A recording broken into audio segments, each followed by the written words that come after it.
People in our country illegally can self-deport the easy way, or they can get deported the hard way, and that's not pleasant.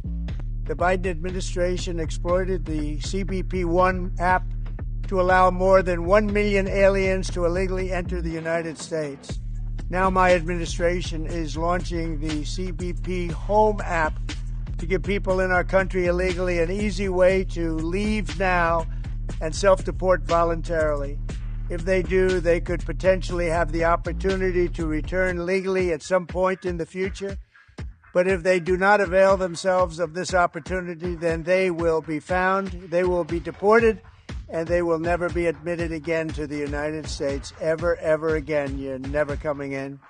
Using the CBP Home app to leave the United States voluntarily is the safest option for illegal aliens and our law enforcement. It also saves the U.S. taxpayer dollars and valuable CBP and ICE resources.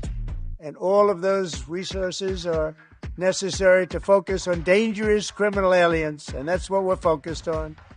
The CBP Home app is now available free across all mobile app stores. And I encourage those who have violated our laws to use this option today. Do it right and come back into our country. Do it wrong and you'll never be back again.